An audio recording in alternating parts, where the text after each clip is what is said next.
Bismillahirrahmanirrahim. Assalamualaikum warahmatullahi wabarakatuh. Teman-teman semua, berjumpa lagi bersama saya Husairi Priyatna alias Kang Heri. Pada kesempatan kali ini saya akan menyampaikan materi kuliah tentang jenis-jenis variabel penelitian kuantitatif. Jadi untuk mata kuliah metodologi penelitian ini saya sampaikan dalam kuliah daring di Fakultas Ekonomi Universitas Bali Bandung. Oke, jenis-jenis variabel kuantitatif ini sering digunakan dalam penyusunan karya ilmiah, misalnya skripsi, tesis, dan disertasi. Apa saja? Mari kita simak jenis-jenis variabel kuantitatif. Berikut menurut Sugiono, variabel dalam penelitian antara lain independent variable, moderating variable, intervening variable, dan controlling variable.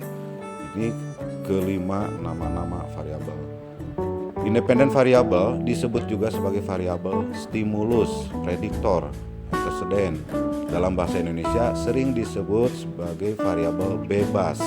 Variabel bebas merupakan variabel yang mempengaruhi. Jadi independent variable ini adalah variabel yang menentukan variabel berikutnya, yaitu variabel dependent. Variabel ini dalam SEM disebut juga sebagai variabel eksogen atau disebut juga sebagai variabel penyebab, variabel yang mengakibatkan. Namanya juga variabel bebas, jadi yang mengakibatkan variabel dependent atau variabel terikat, begitu ya sahabat-sahabat semua. Selanjutnya ada variabel dependent. Variabel dependent ini merupakan variabel output, jadi akhir setelah variabel bebas atau input dan proses dulu di variabel bebas, kemudian outputnya adalah variabel independen. Berbeda dengan variabel independen tadi Variabel dependen ini adalah variabel yang disebabkan atau variabel yang dipengaruhi. Jadi penyebabnya adalah variabel bebas, sehingga variabel dependen ini disebut sebagai variabel endogen dalam SEM. Karena dependent variabel ini berubah karena ada variabel independen yang menentukan variabel dependen ini. Jadi variabel bebas mempengaruhi, menyebabkan, menentukan, mengakibatkan variabel dependen ini Ini sebuah contoh pengaruh variabel bebas terhadap variabel terikat. Contohnya pengaruh intensitas penjualan sebagai variabel independen terhadap laba usaha. Laba usaha ini merupakan variabel dependen. Jadi pengaruh intensitas penjualan terhadap laba usaha. Laba usaha ini yang dinaik turunkan, yang ditentukan oleh intensitas penjualan. Masih banyak contoh-contoh lain Pengaruh X terhadap Y. Ada lagi banyak variabel X terhadap Y ini. Kemudian variabel moderating. Moderating variabel ini adalah variabel yang mempengaruhi, yaitu memperkuat atau memperlemah hubungan antara variabel independen dengan dependen. Variabel ini disebut juga sebagai variabel independen kedua. Jadi yang memperkuat atau memperlemah variabel X.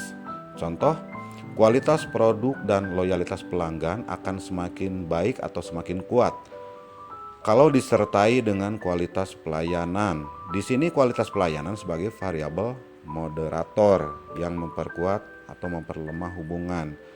Contohnya, apabila loyalitas pelanggan ini akan semakin baik, maka akan ditentukan oleh kualitas produk yang baik pula. Apalagi kualitas pelayanannya semakin baik. Jadi kualitas pelayanan ini sebagai variabel kontrol.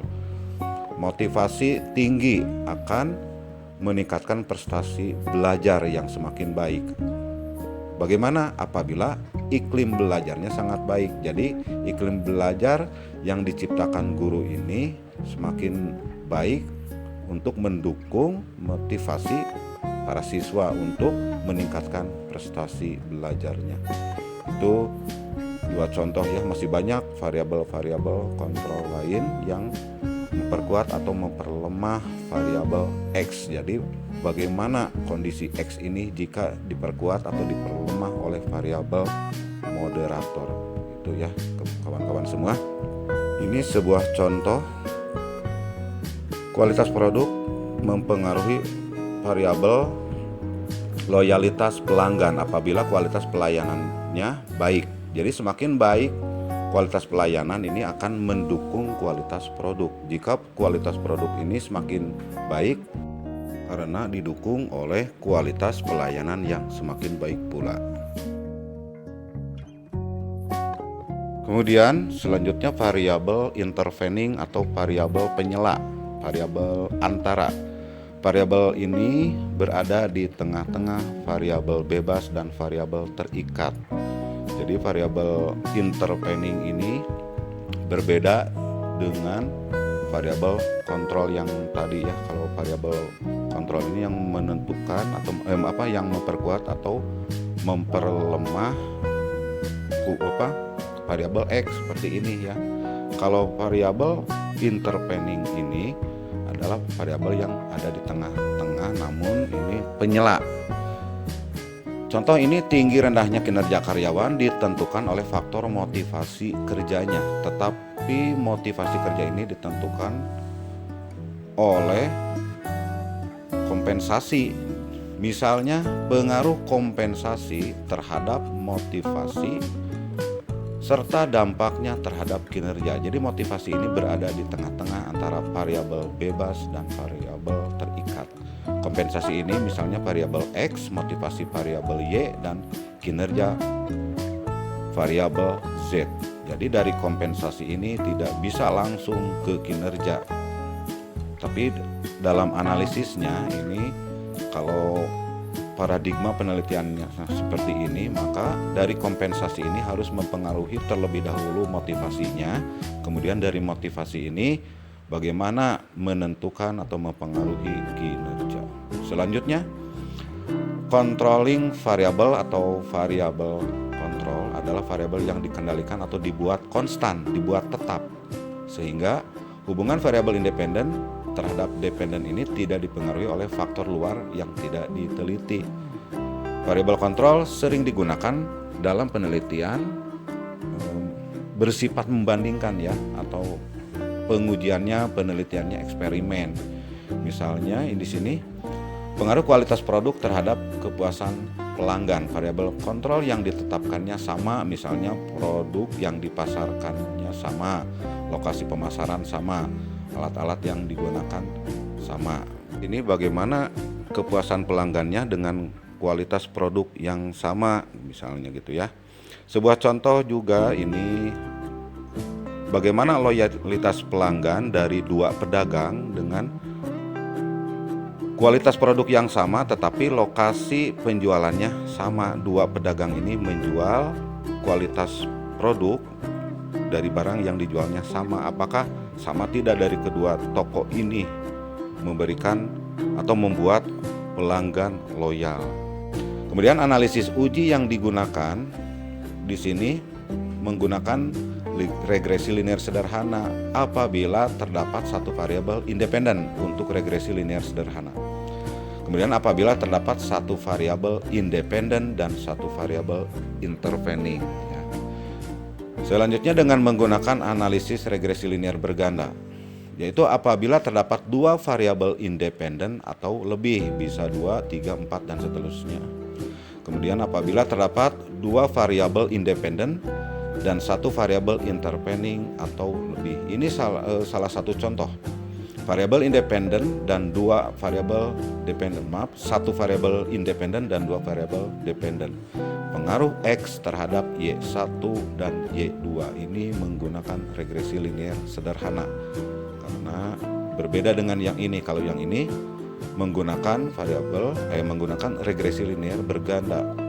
Contohnya pengaruh kualitas produk dan kualitas pelayanan terhadap loyalitas pelanggan. Jadi dua variabel X ini, dua variabel bebas ini secara sendiri-sendiri maupun secara bersama-sama mempengaruhi satu variabel dependen maksudnya, ya. Selanjutnya ini ada dua variabel bebas, satu variabel intervening dan satu variabel terikat. Judulnya misalnya pengaruh kualitas produk dan kualitas pelayanan terhadap kepuasan pelanggan serta dampaknya terhadap loyalitas pelanggan. Kualitas produk dan kualitas pelayanan ini X1, X2 terhadap kepuasan pelanggan menggunakan regresi linier berganda, kemudian kepuasan pelanggan terhadap loyalitas pelanggan ini menggunakan regresi linier sederhana. Selanjutnya analisis jalur. Apabila terdapat dua variabel independen atau lebih, sebuah contoh mari kita perhatikan di sini antara variabel kualitas produk dan kualitas pelayanan itu ada korelasi ya. Ada hubungan sehingga ditunjukkan dengan panah yang bolak-balik yang menghubungkan. Berbeda dengan regresi linier sederhana, antara variabel X tidak ada panah. Lihat saja kualitas produk dan kualitas pelayanan ini tidak ada panah yang terhubung. Berbeda dengan analisis jalur seperti ini ya kawan-kawan semua. Untuk analisis jalur ini ada pengaruh langsung dan pengaruh tidak langsung atau direct effect dan indirect effect. Misalnya pengaruh kualitas produk melalui kualitas pelayanan terhadap loyalitas pelanggan. Itu pengaruh tidak langsung. Atau pengaruh kualitas pelayanan melalui kualitas produk terhadap loyalitas pelanggan. Itu pengaruh tidak langsung. Pengaruh langsungnya kualitas produk terhadap loyalitas pelanggan. Kualitas pelayanan terhadap loyalitas pelanggan itu pengaruh langsung. Jadi dalam PET analisis atau analisis jalur ini ada pengaruh langsung dan ada pengaruh tidak langsungnya. Begitu ya. Terima kasih atas perhatiannya. Mohon maaf apabila banyak kekurangan, itu karena keterbatasan saya. Sukses buat teman-teman semua. Wabillahi taufiq wal hidayah. Wassalamualaikum warahmatullahi wabarakatuh.